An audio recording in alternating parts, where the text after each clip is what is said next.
세상에서 살게 된다.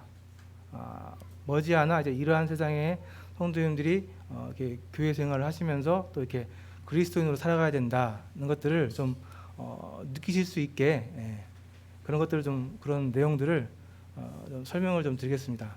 내용 자체가 그러다 보니까 성경하고는 직접적으로 연관이 좀 없습니다. 그러나 이제 우리 이제 그 환경을 우리 이제 앞으로 그 환경을 좀 잘 알고 대비하자는 그런 차원에서 이렇게 설명드리는 거니까요. 그렇게 이해하시고 이 시간 함께 했으면 좋겠습니다.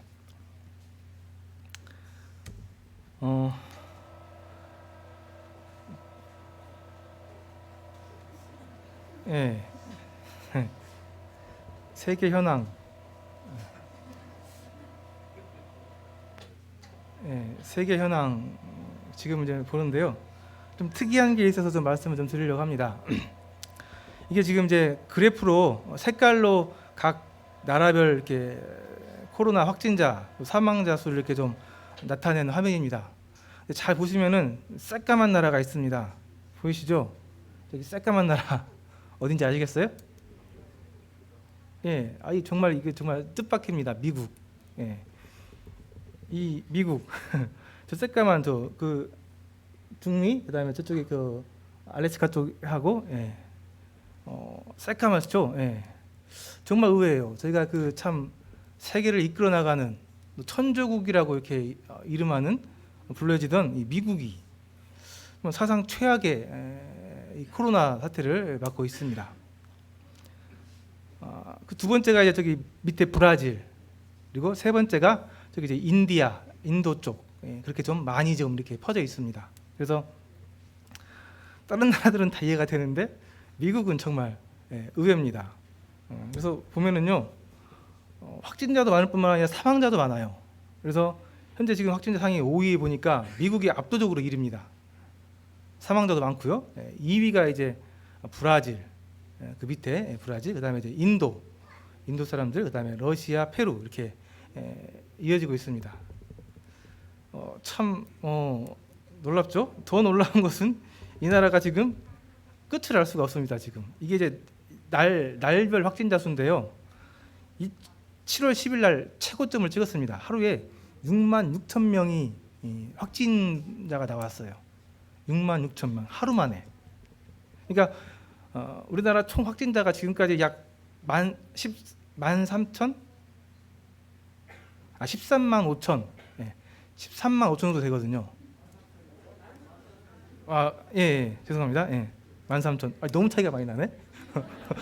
설마 13,000 우리가 13,500인데 저쪽은 하루 만에 6만 6천. 정말 이게 믿겨지지 않는 숫자죠. 지금 미국이 지금 저러고 있어요. 근데 더 재밌는 것은 이 미국 정부에서는 괜찮다. 괜찮아. 다 죽지 않아. 보니까 사망자가 약 100분의 1 죽습니다. 그러니까 100명 걸리면 1명이 죽어요. 그러니까 100명 걸려도 1명 죽으니까 괜찮아. 다 죽는 거 아니야. 이렇게 그렇게 얘기를 해요. 제가 그 말을 들으면서 정말 뻥 쪄가지고 말을 못 이었습니다. 그러니까 전 국민들이 뽑기 하는 거예요. 100명에서 1명이 죽으니까 100명 중에 1명 누군가는 죽는 건데 그걸 하라는 얘기도 지금 국가가 할 소리인가 지금 모르겠어요 정말. 근데 하여간 이러고 있습니다. 근데 참 놀랍죠. 이 미국이라는 나라가 이렇다는 것이. 반면 의외로 잘 대처한 나라가 있습니다. 우리나라 말고요. 우리나라는 뭐 원래 국민성이 뛰어나니까. 그런데 의외로 중국 정말 의외입니다. 그렇죠?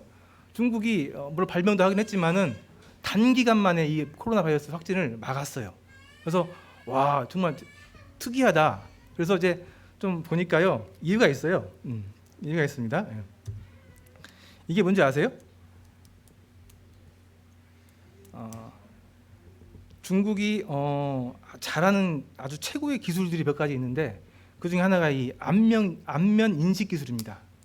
카메라로 사진을 딱 찍으면은 그 카메라에서 사람들 얼굴만으로도 이 사람이 누군 찾아내요. 이 기술이 얼마나 놀랍냐면은 이 마스크를 쓰고도 약 99%의 정확도로 이 사람이 누군지 찾아냅니다. 지금 보니까 사진을 보면은 얼굴 딱 찍고 그 안에 숫자가 딱 나오죠. 누군지 안다는 얘기죠. 숫자가 누군지 안다는 얘기예요. 저기 지금. 그래서 이 안면 인식 기술, 네, 그리고 이 중국 사람들은 이미 다 개인 정보들이 이 QR 코드로 다 이렇게 지금 저장이 돼 있어요. 그래서 중국에 있는 모든 사람들은 자기만의 그 위챗이라는 카톡 같은 건데, 위챗이라는 그 소셜 네트워크 그 앱에 자기 QR 코드가 다 있습니다. 그래서 이 QR 코드로 모든 걸 다 해요. 하다못해 편의점 가서 쬐끄만 음료수 하나 사 먹을 때도 이 QR 코드로, 현금을 안 받아요. 네, QR 코드 딱 찍으면 돼요. 제가 2년 전에 한번 갔다 왔는데 이거 진짜 모르는 사람은 이거 음료수 못 사 먹더라고, 편의점에서. 그냥 뭐 하우머치 해가지고 돈 주고 그렇게 하는 게 아니고 QR 코드를 찍으래. 그래갖고 뭐 해가지고 옆 사람이랑 같이 해서 사 먹고 그랬는데, 이 QR 코드 굉장히 이게 전사가 잘 되는 나라예요. 그러니까 이 중국은 이 거지들도 QR 코드가 있습니다. 그래서 이 동량을 이 현금으로도 받지만은 QR 코드로 찍어요. 그래서 QR 코드 딱 찍고 얼마 찍은 다음에 딱 누르면은 얼마가 딱 이렇게 전송이 돼요.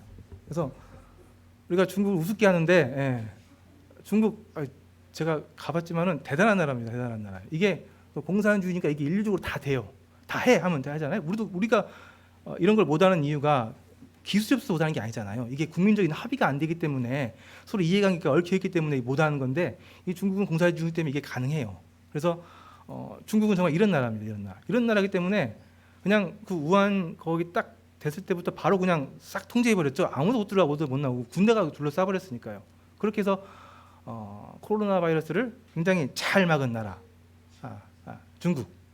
우리나라는 뛰어난 국민성으로 잘 막은 아주 선진적인 모범 사례, 그렇죠? 그런 나라입니다. 근데 지금 미국이 저러고 있으니 참 놀랄 일입니다. 어쨌든 이제 상황이 지금 이렇습니다. 그래서 이제 지금 이제 이런 상황에 있고요. 사실 앞으로 전망을 좀 대략 먼저 얘기를 하자면은 상당히 비관적입니다. 이제 2차 대유행이 이제 곧 임박했다고 이렇게 지금 다들 얘기하고 있습니다. 아마 가을, 늦어도 늦가을에서 이제 2차 전 지역적인 이런 이제 확산이 일어날 거라고 대부분의 전문가들이 얘기를 하고 있어요. 근데 그게 괜히 하는 소리가 아닙니다. 근거가 있는 소리예요. 지금까지 모든 이런 바이러스들이 창궐했을 때는 1차, 2차, 3차까지 갔는데, 이 코로나 이전까지는 1차가 발병이 되잖아요. 2차가 발병이 되면 이제 바이러스가 겨울에 발병이 되기 때문에 보통 12월, 1월, 2월 이렇게 발병을 해요. 근데 그 당시 때는 이제 막 발병하는 때이기 때문에 그 지역에서만 발병이 돼요. 그 주변하고. 그렇게 발병이 됐다가 이게 날씨가 더워지면서 잠복기에 들어갑니다. 잠복기에 들어가는 동안에 이게 전 세계적으로 다 퍼져요. 그다음에 2차 발병기 때 이제 가을쯤 됐을 때 이게 전 세계로 퍼진 게 한꺼번에 다 일어나는 거예요. 그래서 항상 2차 때가 진짜 팬데믹이 되면서 아주 가장 많은 지역에서 많은 피해를 주는 그런 현상으로 나타났던 게 지금까지 현상들이었습니다. 그런데 이 코로나가 좀 특이한 거예요. 이 코로나는 왜 특이하냐면은 이 도시화 국제화 때문에 1차 때부터 그냥 막 퍼져버렸어요. 그러니까 우한에서 생긴 그 코로나 바이러스가 약 3개월 만에 이탈리아까지 간 거예요. 이게 그 국제화 때문에 그러거든요. 이 전 세계 사람들이 다 왔다 갔다 하기 때문에 이게 기존까지와는 완전히 다르게 1차 때부터 순식간에 전 세계에 다 퍼져버린 거예요. 그래서 아마 2차 때 발병이 될 때 아마 1차 때 퍼졌던 그 수준이나 그 이상으로 아마 이렇게 나타날 거라고 이렇게 얘기를 하고 있고요. 이 백신이 쉽게 발병이 나오지가 않아요. 아마 지금 빨라야 내년 하반기 얘기를 하고 있기 때문에 올 가을부터 겨울까지 해서 2차 팬데믹이 있고요. 그 다음에 이제 그 봄까지 가서 3차까지 이렇게 이제 예상을 하고 있습니다. 그러니까 당장 9월 달쯤이면 이제 다시 좀 상당히 위험한 때가 되는 거예요. 그래서 사실 좀 준비를 좀 해야 될 때입니다. 지금 7월이잖아요. 8월, 9월 말쯤 되면 아마 이제 이런 학자들의 그 예측이 맞다면은 2차 팬데믹 그런 때가 올 겁니다. 그래서 이제 오늘 이 시간에 이렇게 얘기를 나누는 것도 우리가 이미 1차 때 겪었잖아요. 우리 이제 갑작스럽게 그런 이제 이런 이제 사태를 맞이하면서 교회가 좀 혼란스럽긴 했지만은 어떻게 뭐 소그룹별로 또 지역별로 또 가정별로 또 온라인을 통해서 이 모임 생활을 이렇게 좀 이렇게 했는데 이제 2차도 이제 9월 달, 10월 달 대비할 때가 됐다는 그런 거죠. 그래서 저희가 이제 이 코로나 이후 시대에 이제 세상이 어떻게 변해가면서 우리 이제 어떻게 대처를 해야 될 것인지 그런 것들을 먼저 좀 제가 좀 잠깐 좀 설명을 좀 드리고요. 그런 부분에서 좀 교회적으로 또 성도님들께서 한번 생각해보고 대비하면 좋겠습니다. 제가 이제 그 코로나 관련해서 여러 이제 기독교계에 이제 여러 가지 자료들을 좀 막 찾고 하는데 동영상을 하나 보면 좋을 것 같습니다. 어제 이제 어제 한 거거든요. 어제 이제 진행된 포럼이었는데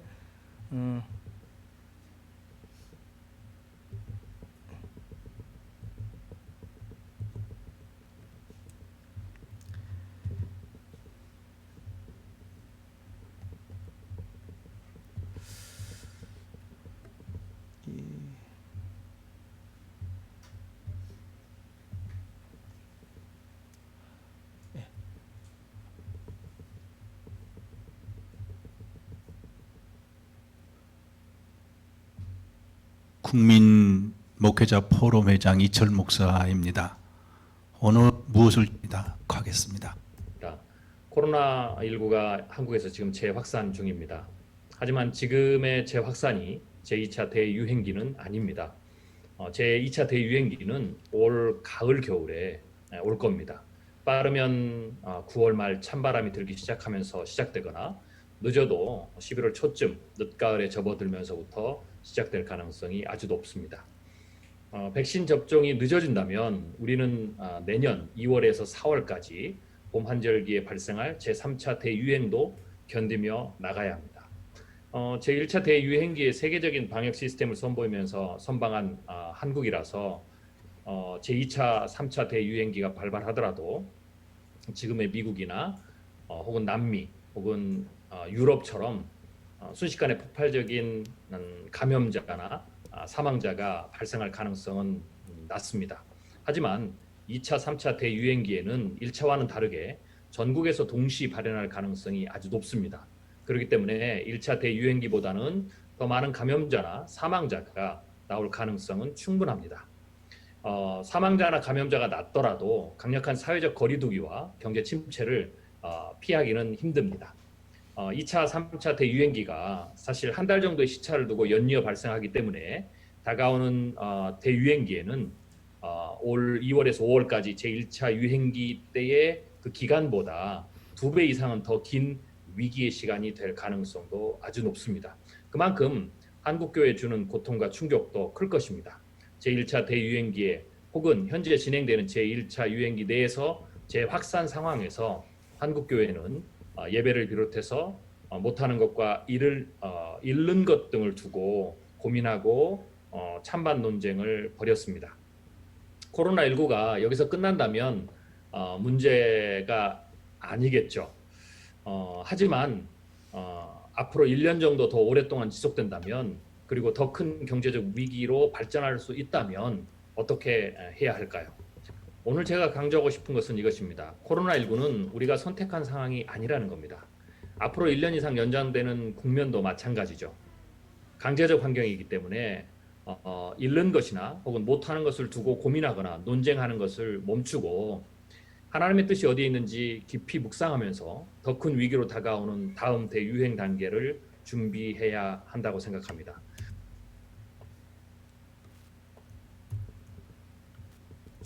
예, 어제 이제 진행된 그런 포럼이었습니다. 거기 나온 이제 기조 연설로 이제 미래학자 되신 아마 성도님인 것 같은데 한 내용인데 어쨌든 좀 이런 상황입니다. 그래서 다시 한번 말씀드리지만 이제 코로나 이후에 우리의 삶이 이제 어떻게 달라질 것인지 많은 미래 또 학자들 또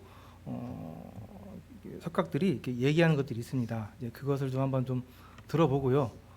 우리가 이렇게 변하는 세상이 변할 건데 여기서 어떻게 이제 우리가 모임생활을 해나갈 것인지 한번 좀 생각해보는 그런 시간을 가지면 좋겠습니다. 지금을 이제 초연결 시대라고 합니다. 제 4의 물결 초연결 시대에서 5G 뭐 네트워크 얘기를 하죠. 그러면서 이제 가장 요즘 많이 나오는 얘기가 있죠. 뭐 IoT, 빅데이터, AI 인공지능 얘기 많이 하죠. 그래서 여러분들이 우리 성도님들이 이 초연결 시대라는 말을 좀 실감을 하셔야 돼요. 어떻게 이게 초연결 시대인지. 이제 IoT라고 하는데요. 이렇게 인터넷 오브 띵스라는 말의 약자입니다. IoT. 예. 이제 사물의 인터넷 연결 뭐 그런 뜻이죠. 그러니까 이제 모든 사람들뿐만 아니라 물건들까지도 연결되어 있다는 거예요. 이게 초연결되어 있다는 겁니다. 그래서 예를 들어서 말씀을 좀 설명하면 좀 이해가 편한데 제가 제 핸드폰으로 우리 집에 있는 에어컨을 켤 수가 있어요. 그죠? 공기청정기도 켤 수 있고요. 그다음에 진공청소기도 켤 수 있고 제가 대부분의 우리 집안에 있는 전자장비들을 핸드폰으로 이렇게 컨트롤할 수가 있습니다. 이게 지금 사물끼리 연결되어 있거든요. 인터넷으로. 그래서 제가 이제 10시 반쯤 도착할 거니까 10시쯤에 에어컨을 딱 켜고 22도 딱 맞춰놓으면은 제가 그 에어컨이 알아서 온도를 지금 맞추기 시작해서 제가 딱 도착하면은 아주 아주 시원한 그런 환경이 딱 갖춰져 있는 거죠. 에어컨뿐만 아니라 보일러도 컨트롤이 가능합니다. 그래서 이 교회 보일러도 핸드폰으로 컨트롤이 가능해요. 그래서 옛날에는 겨울에 집회 있는 날이면 꼭 누가 1시간, 2시간 일찍 오셔서 보일러 켜고 했는데 지금 그럴 필요 없어요. 핸드폰으로 다 이게 컨트롤이 가능합니다. 이게 이제 사물이 연결되어 있다는 얘기거든요. 이게 1차고요. 이게 이제 연결돼서 뭘 하냐면은 이 연결된 기기들이 중앙 컴퓨터에서 데이터를 수집합니다. 그러니까 이 에어컨이 꺼졌다 켜졌다가 이걸 반복하면서 이 우리 집 주인은 몇 시에 보통 에어컨을 켜고 몇 시에 보통 몇 도를 맞추고 하는 것들을 얘가 학습을 해요. 그러니까 데이터가 쌓인다고 하죠. 그런 데이터들이 쌓여요. 그 쌓인 데이터를 빅데이터라고 하는 거예요. 빅데이터. 그래서 이 빅데이터가 나중에 이게 돈을 주고 팔립니다. 그래서 지금 이제 이 빅데이터 산업이 굉장히 커졌어요. 그래서 이 데이터를 갖고 있는 사람들이 아주 상위에 있습니다. 그래서 예를 들면 이제 이 스마트워치거든요. 이 워치에도 심박수를 얘가 센서로 이렇게 측정을 해요. 얘가 제 심박수를요. 이 심박수 체크한 걸 얘가 저장을 해서 가지고 있어요. 그래서 이게 만약 애플지라면은 애플에서 이 데이터를 이렇게 가지고 있습니다. 그러니까 이 애플은 이 심박 센서를 통해서 제 건강 정보를 가지고 있는 거예요. 이 건강 정보를 제약회사 또 병원에 팔 수가 있어요. 특히 보험회사. 그래서 심박수를 통해서 내가 어디가 안 좋다는 걸 이 자료가 나오면은 보험회사에다 그걸 팔면은 보험회사는 손해를 안 보고 보험을 들 수가 있잖아요. 그래서 이런 데이터 산업 이게 이제 빅데이터라고 하는 거예요. 그래서 이제 그 데이터들을 조합하고 이렇게 또 설명하고 또 이렇게 정리하는 일을 하는 것이 AI 인공지능. 이 빅데이터를 가지고 실제 쓸모 있는 정보를 만들어내는 게 이 AI 인공지능. 그래서 이 초연결 시대를 이렇게 얘기하는 큰 기술 중에 이 IoT, 빅데이터, AI 또 이것들을 실제로 연결하는 5G 초고속 연결망. 이 5G가 왜 또 이렇게 중요하냐면은 이제 앞으로 자율주행 차들이 곧 뭐 지금 아무리 말이 많지만 가니까요. 곧 모든 차들이 이제 자율주행으로 갈 텐데 이 자율주행하는 차들은 차가 운행하면서 주변의 반경 몇십 미터 안에 있는 차들하고 다 연결이 됩니다. 그래서 이 차가 지금 몇 킬로 속도로 어디쯤 가고 있는 것들을 다 연결하고 또 위성이랑 연결하고 하면서 모든 정보들을 실시간으로 막 주고받고 해요. 근데 이게 빨라야 되거든요. 느리면 이게 사고 나기 쉽잖아요. 그래서 이걸 가능하게 하는 속도가 지금 이 5G 속도예요. 지금 아마 이 LTE 속도의 한 3-4배 된다고 하는데 적어도 이 정도 속도는 돼야 이 자율주행을 할 수 있는 그런 환경이 되는 거예요. 근데 아직 뭐 이제 5G 환경이 아직 다 퍼지진 않았지만, 그래서 이 5G가 굉장히 중요한 겁니다. 지금 그래서 지금 5G 이 시장을 선점하기 위해서 지금 많은 기업들이, 우리들 통신사들이 열심히 지금 하고 있는데, 어쨌든 우리나라 기술은 이런 부분 상당히 앞서가고 있습니다. 어쨌든 이런 시대예요. 이런 시대. 이걸 이제 초연결 시대라고 하는 거예요. 근데 이번에 이 코로나 사태를 맞이하면서 갑자기 등장한 게 이제 언컨택트. 이건 이제 비접촉이거든요. 비접촉. 지금 초연결 시대를 향해 가고 있는데 지금 우리는 언컨택트의 시대에 살고 있다. 그래서 이 언컨택트는 이 비대면 비접촉은 메가트렌드, 미래를 바꾼 메가트렌드. 각 해마다 트렌드가 있는데 10년 단위로 오는 아주 큰 트렌드가 있는데 그 트렌드를 메가트렌드라고 해요. 그래서 이 언컨택트는 이 시기대에 지금 메가트렌드 하고 있고요. 그래서 우리는 이 불안과 위험의 시대를 넘어서 더 큰 편리한 시대로 갈 것이고, 우리가 가진 연결과 접촉의 방식을 바꿔갈 것이다. 그러니까 이 언컨택트라는 말이 비대면 비접촉이긴 한데 연결이 안 된다는 얘기는 아니에요. 연결하는 방법을 바꾼다는 얘기입니다. 지금까지 우리 모든 연결이 이렇게 되면 만나서 연결했는데 그렇지 않다는 거예요. 비대면으로 아까 얘기한 것처럼 5G나 이런 사물 인터넷 같은 것들 통해서 방법을 바꿔서 초연결한다는 거예요. 초연결 시대로 가는 건 맞는데 그 방법이 바뀐다는 겁니다. 그래서 어쩔 수 없이 이 모든 이제 앞으로 인류의 삶에서 그런 이제 접촉, 만남은, 연결은 이런 대면보다는 비대면으로, 원격으로 이렇게 연결되는 것들이 훨씬 많아질 거고, 실제로 이미 그렇게 가고 있고, 이미 이 젊은 세대들은 많이 그렇게 해요. 밖에서 사람 만나는 것보다 안에서 이 핸드폰 하나로 다 연결되어 있습니다. 이 SNS를 통해서 또 이 카톡이나 이런 채팅방을 통해서 접촉해서 만나는 것 이상으로 훨씬 더 많은 것들을 공유하고 있고, 더 많이 자주 만나고 있고, 하는 것들 좀 실제 생활을 하고 있거든요. 근데 이게 이제 더 급속하게 간다는 거예요. 그래서 이제 우리는 이 초연결 시대에 이 언컨택트라는 이 트렌드를 가지고 다른 방법으로 조금은 다른 방법으로 접촉하는 이런 시대에 우리가 살게 될 것이다 라는 것들이 이제 앞으로 미래에 대한 전망인 겁니다.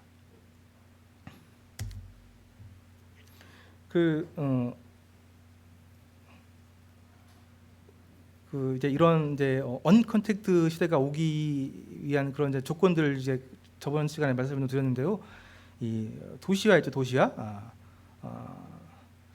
2014년에 서아프리카에서 에볼라라는 이 바이러스가 발견됐었습니다. 그 당시 때 이제 다행히 잘 이렇게 처리를 해서 확산이 되지는 않았어요. 근데 이제 그것에 대해서 나중에 이 빌 게이츠라는 사람이 이렇게 테드 강연에서 한 얘기가 있는데, 우리가 이 에볼라 바이러스를 잘 넘어간 것은 세 가지 이유가 있었다. 첫째는 의료진들이 용기를 내어서 그곳에 가서 그것을 처리했고, 두 번째는 이 바이러스가 도시로 안 왔다. 이 도시로 왔었다면은 이건 절대 못 막았다. 그거고요. 또 하나는 이 에볼라 바이러스는 공기 중으로는 전염이 안 됐다는 거예요.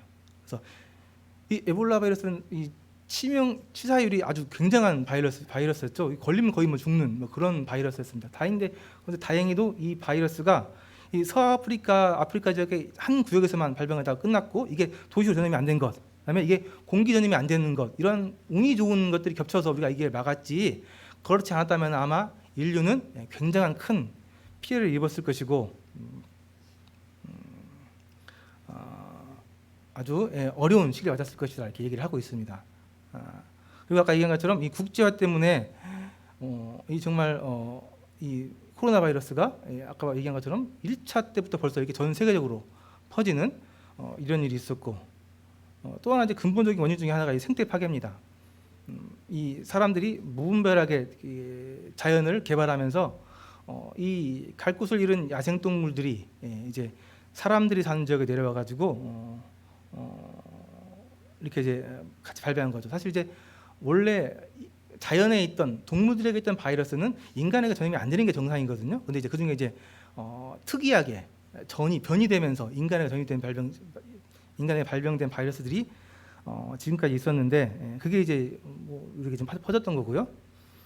그러니까 결국은 인류가 자연을 파괴하면서 이 야생동물들의 살 곳을 우리가 빼앗으면서 이런 일들을 스스로 우리가 초래했다, 이렇게 얘기하는 것이 맞는 것 같습니다. 그래서 이제 우리는 이제 어쩔 수 없이 이제 이런 언컨택트 시대 새로운 삶을 준비해야 되는 이제 그런 상황에 있게 되었습니다.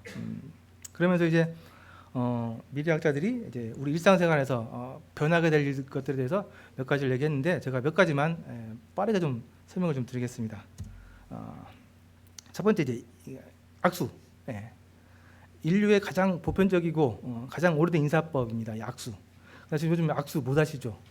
못 합니다. 예. 이 악수의 그 출발이 어떻게 될지 아세요?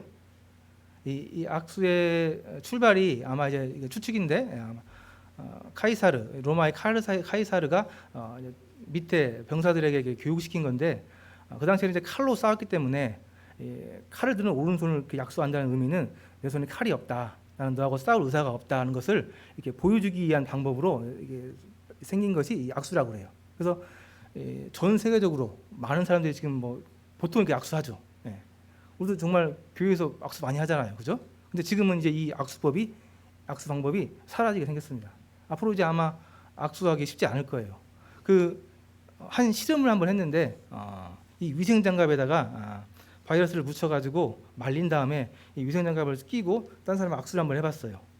이게 악수해보고 그다음에 악수하지 않고 이렇게 뭐 요즘 이거 많이 하죠. 이게 주먹 펀치라고 하던가, 예. 주먹 뭐라고 하죠? 주먹 인사라고 하던가요? 예. 이거 하죠. 이것도 한번 해보고 하이파이브 이것도 한번 해봤어요. 이 하이파이브는 악수한 거에 2분의 1 정도 바이러스 전파가 됐다고 합니다. 2분의 1 정도. 그리고 이제 이 주먹 인사 이거는 20분의 1 정도. 그래서 요즘은 이제 실제로 이제 제가 회사에 가도 저 높은 분들 와도 악수 안 하고요. 이렇게 좀 친하면 이거 하고, 안 친하면 그냥 목례만 하고, 아니면 이렇게 좀 어깨를 이렇게 좀 부딪히는 경우도 이렇게 있는데, 예, 그렇게 합니다. 근데 진짜 어떻게 보면 슬픈 거예요. 우리 참 이 스킨십 좋은 이 악수가 사라질 위기에 처한 겁니다. 예. 그리고 이제 이건 뭐 다들 경험하고 계시죠. 어딜 식당에 가나 이제 서로 막 즐겁게 정겹게 식사하는 이런 문화는 이제 앞으로 찾아보기 쉽지 않을 것 같습니다. 어디 이제 관공서 가도 마찬가지고요, 학교도 마찬가지죠. 다 이렇게 가림막을 치고 있고, 아니면은 일자로 앉아가지고 앞에 사람 없이 식사하는 게 이제 일상화됐죠. 이게 이제 이걸로 끝나는 게 아니고 아마 계속 자리를 잡을 거예요, 이게. 근데 이미 이제 사실 이 코로나를 떠나서도 근데 이런 문화는 이미 조금씩 이렇게 퍼지고 있었어요. 일본에서 시작한 문화인데 이 혼밥이라고 해서 혼자 밥 먹는 거거든요. 그래서 옛날에는 이게 별로 좋은 게 아니었습니다. 좀 왕따 당하고 좀 식는감 없고 그런 사람들이 혼자 어쩔 수 없이 먹는 그런 의미였는데, 요즘은 그렇지 않아요. 이게 상당히 합리적이고 또 뭐 어떻게 보면 또 트렌드에 앞서가는 그런 이제 식사법으로 해서 이렇게 좀 많이 퍼지고 있습니다. 그래서 보세요. 이렇게 밥 먹으면서 그냥 혼자 밥 먹는 게 아니에요. 핸드폰 앞에 놓고 좋아하는 동영상 보면서 카톡으로 얘기하면서 그러면서 지금 밥 먹어요, 요즘 젊은 사람들은. 그러니까 이게 어떻게 보면 사실 혼밥이 아니에요. 그죠? 예. 이제 이런 이제 모습들이 아주 일반화가 될 것으로 보입니다. 또 하나 아까 얘기했죠. 중국에서는 현금을 거의 안 쓴다고 했잖아요. 예, 캐시리스라고 하는데 앞으로 이제 우리 생활에서 이 현금이 사라질 거예요. 벌써 이미 우리나라는 2015년에 조사한 건데요. 현금 외 결제 비율, 현금 말고 결제하는 비율이 89%예요. 그러니까 현금으로 결제하는 비율이 11%밖에 안 된다는 얘기거든요. 2015년에. 근데 지금은 뭐 2020년이 넘었으니까요. 이거 뭐 지금은 말할 것도 없죠. 실제로 저 같은 경우도 현금을 안 갖고 다녀요. 현금을 쓸 일이 없어요. 다 요즘에는 뭐 이렇게 온라인으로 보내고 또 온라인으로 사고, 요즘 앱 알죠? 뭐 통닭 하나 시켜 먹어도 배달의 민족 앱에서 주문하고 결제까지 다 가능하거든요. 그러면 갖다 주면 그냥 먹기만 하면 되고. 그래서 현금을 쓸 일이 없어요. 그래서 가끔 현금이 없어서 좀 난감할 때가 있는데, 그때가 이제 주차장 빠져나갈 때 현금을 달래. 현금 없고 카드하고 그밖에 없는데 해서 깜짝 놀라서 난감할 때가 있긴 있었어요. 그래서 지금은 이제 이게 더 가속화 될 거고 아마 얼마 안 가서 아마 이제 현금은 다 사라지는 그런 시대가 올 겁니다. 그래서 이 카카오뱅크 유명하죠. 이 카카오뱅크는 현금을 거래 안 하는 은행으로 굉장히 유명합니다. 이 은행인데 현금을 거래를 안 해요. 네. 매장도 없어요. 네. 네. 그래서 뭐 앞으로는 이제 이런 은행들이 굉장히 많이 생길 거고요. 이게 벌써 막 가입자가 기하급수로 늘고 있죠. 벌써 뭐 1,000만 하고 있죠. 네. 그래서 정말 편리합니다. 그 카톡 안에서 뭐 돈 보내고 받고 하는 일들이 너무 쉬워요. 그냥 누르고 뭐 옛날에는 무슨 또 막 보안 카드 번호 누르고 막 그 했잖아요. 그것도 필요 없어요. 그냥 누르고 안면 인식 얼굴 한번 대주면은 얘가 딱 제 안면 인식하고 그냥 싹 송금이 되고 그런 시대입니다. 그래서 예. 우리 성도님들도 이제 아마 이제 이런 이제 현금 없는 이런 시대에 익숙해지시려면은 또 같이 살아가시려면은 사용법을 나는 상관없어가 아니고 조금씩 배우셔야 될 거예요. 아니 안 그러면은 굉장히 불편해지고 자식들을 불편하게 하고 아마 그런 일들이 생길 거예요. 그래서 어쩔 수 없습니다. 이거는 이제 조금씩 적응해 가시는 수밖에 없어요. 그리고 이제 또 하나 정말 제가 원하는 건데 재택근무 시대. 이게 1980년 엘빈 토플러라는 지금 별세했죠. 유명한 미래학자인데 이분이 세 가지 얘기했는데 제 3의 물결이라는 곳에서 얘기한 건데 재택근무 시대가 올 것이다. 또 하나 정보화 혁명이 올 것이다. 소련이 붕괴할 것이다. 다 이루어졌는데 우리나라에서만 재택근무 시대가 아직까지 열리지가 않았습니다. 근데 이게 우리나라가 좀 심해요. 우리나라는 재택근무를 하는 비율이 굉장히 낮습니다. 거의 없다고 봐도 무방해요. 그래서 우리나라만 그러냐 했더니 그렇지 않아요. 미국 실리콘밸리만 가더라도 벌써 뭐 거의 뭐 30-40%는 재택근무를 같이 합니다.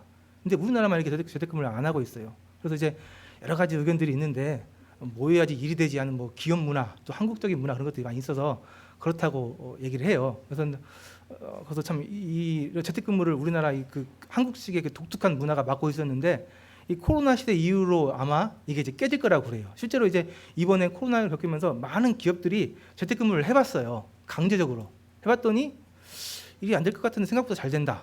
생각보다 효율적이다. 회의를 이렇게 화상회의를 해보니까 오히려 회의가 더 빨리 끝나고 더 좋은 의견들이 많이 나오고 그러는 거예요. 왜 그러겠어요? 뭐 상급자들 다 모여 있으면 뭐 높은 사람들만 얘기하고 밑에 사람들은 뭐 높은 사람들이 뭐라고 얘기하면 거기에 발언도 못하고 그런 문화였잖아요. 그러니까 굉장히 비효율적이고 좀 그랬죠. 근데 이제 서상회의를 해보니까 진짜 아이디어가 있는 사람들, 생각들이 있는 사람들 얘기를 하는 거잖아요. 그래서 훨씬 효율적이고 훨씬 성과가 좋다. 그래서 이제 이런 인식들이 우리나라 지금 기업들이 지금 퍼졌습니다. 그래서 아마 이게 더 가소가 될 거라고 얘기를 해요. 그래서 좀 대표적으로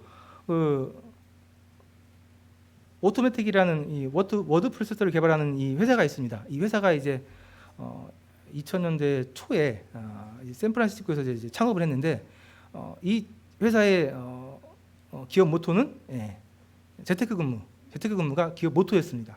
그래서 실제로 지금은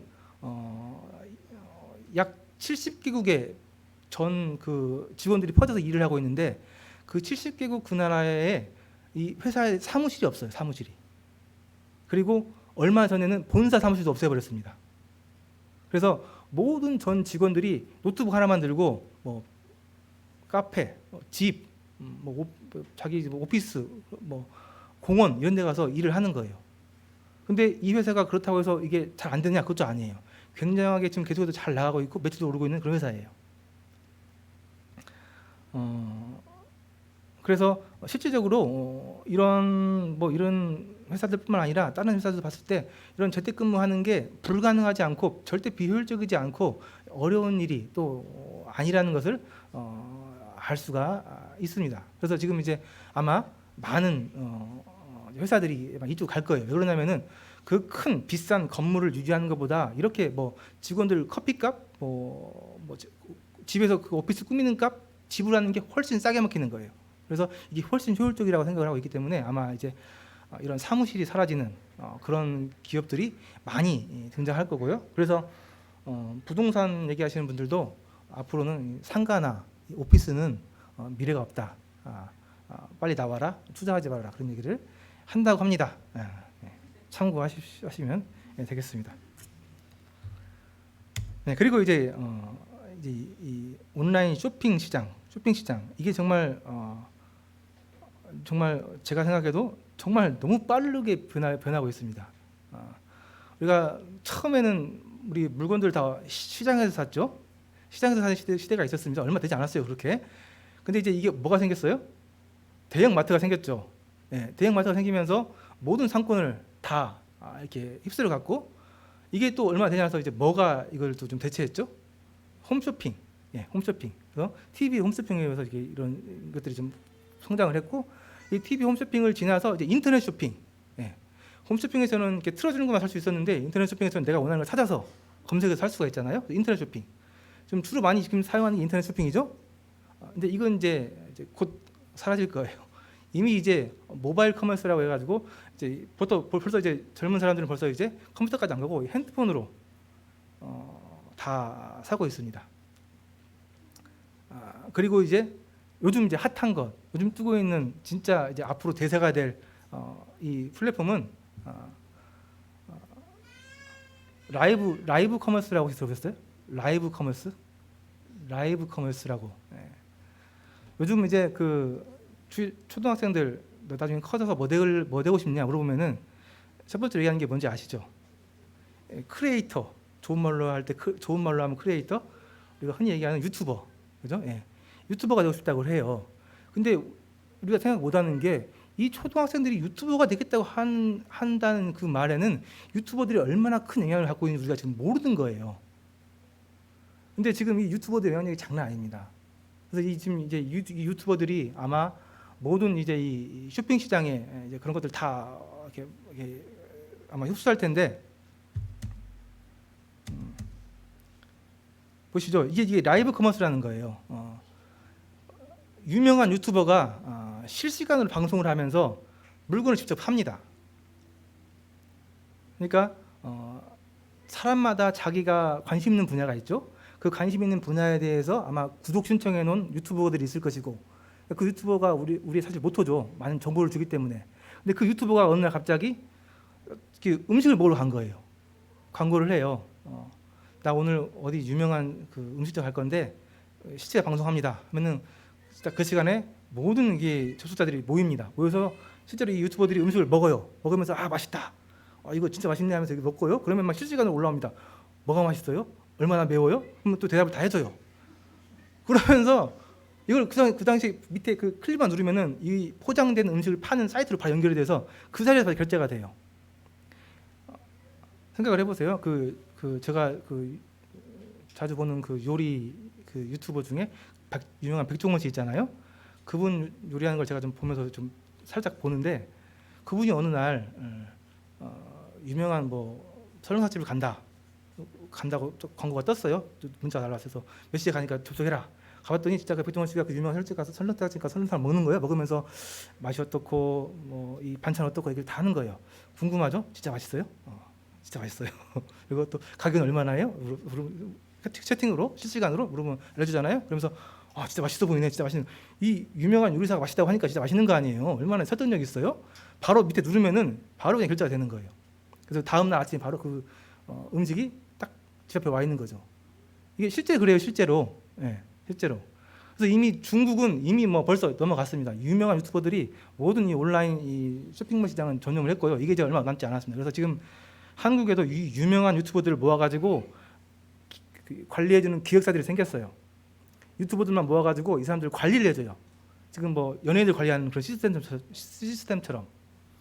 그래서 이제 앞으로 이 쇼핑 시장은 이렇게 막 놀랍게 좀 따라가기도 쉽지 않게 이렇게 자꾸 바뀔 겁니다. 이건 이제 그 증강현실이라고 하는데요. 내가 가구를 살 거잖아요. 가구를 온라인상에서 사가지고 사진을 이제 우리 집에 가구 돗자리에다가 사진 찍어가지고 맞춰봐요. 어울릴 것인가 안 어울릴 것인가. 실제로 맞춰봐요. 하고 어울리네 싶으면 결제하면 되는 거예요. 이 유명한 유튜버들이 이 사람들이 그 매장 온라인 매장에 가가지고 자기 사진을 갖다 놓고 그 옷을 입혀봐요. 어울리나 안 어울리나 입혀봐 실제로. 그래서 입혀서 어울리면은 사요. 그럼 바로 다음 날 제 앞에 와 있습니다. 이게 이제 신기술들을 활용한 이제 이런 쇼핑몰들이죠. 이런 것들이 지금 뭐 우리가 좀 상승할 수 있지만은 이미 뭐 젊은 사람들에게는 이미 뭐 흔한 그런 일들입니다. 그래서 이 기사 나온 거죠. 양방향 쇼핑 라이브 커머스 인기 먹고 입어보고 채팅도 하고 이렇게 쇼핑 쪽은 이미 이렇게 급격하게 변하고 있고요. 이 유통만 그런 게 아니라요. 생산 공장도 마찬가지입니다. 스마트 팩토리라고 해가지고요. 갈수록 그건 뭐 다들 아시겠지만 이 로봇이 모든 것들을 다 자동화해서 생산을 하고 있습니다. 이 코로나 사태 때도 테슬라 유명한 그 자동차 그 회사죠. 전기 자동차 만드는 회사. 테슬라는 이 코로나 이 시대에도 외출 금지 명령이 발동해도 공장 돌아간대요. 사람들이 안 오고 기계들이 일을 하기 때문에. 그래서 이 기계들이 일해야 훨씬 위험이 없어요. 이 사람들은 데모도 하지, 아프면 결석하지, 특히 이제 바이러스 퍼지면 이렇게 또 막 공장이 멈춰버리지 이런 위험 부담이 있기 때문에 회사들 입장에서는 좀 돈이 들더라도 기계화를 가는 게 맞아요. 그래서 그렇게 하고 있고, 그래서 공장도 이제 다 이렇게 스마트 팩토리화 되고 있습니다.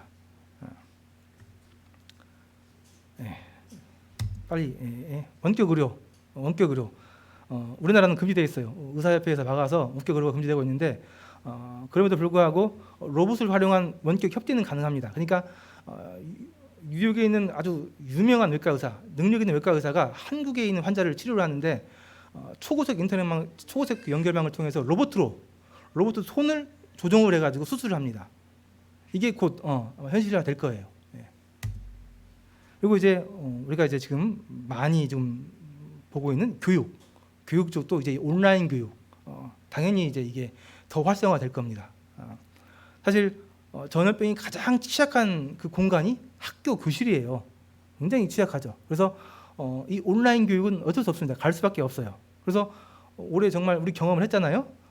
저희 아들 이제 처음 1학년 학교 가는데 선생님을 모니터로 처음 봤어요. 그죠? 네. 선생님을 초등학교 들어 처음 선생님을 모니터로 얼굴 본 거예요. 그래서 선생님이 이렇게 안녕 얘들아, 이렇게 한 거죠. 학교뿐만 아니라 기업에서도 이렇게 교육을 하는데요, 다 온라인화하고 있습니다 지금. 그래서 LG U 플러스는 이 신입사원들 교육, 면담, 수료식까지 전부 다 모바일로 이렇게 하고 있고요. 그래서 이미 이 온라인 러닝, 온라인 교육 시장은 이미 많이 이렇게 좀 퍼져 있었고 이게 지금 이미 어느 정도 올라와 있었어요. 그런데 여전히 그 학교라는 그 권위에 그 막혀서 더 못 나가고 있었던 것뿐이지 이미 온라인 교육은 이미 많이 이렇게 좀 퍼져 있는 상황이었습니다. 근데 이번에 이제 이 코로나 사태를 겪으면서 이 기존 교육과 이 온라인 교육이 부딪혔는데 아마 이제 이 온라인 교육이 기존 교육을 앞지를 거라고 지금 이제 예상을 하는 거예요. 대학 교육, 오래전부터 이 대학 교육에 대한 대학 교육 무용론에 대한 얘기들이 굉장히 많이 있었습니다. 이 대학 교육 도대체 무슨 의미가 있냐?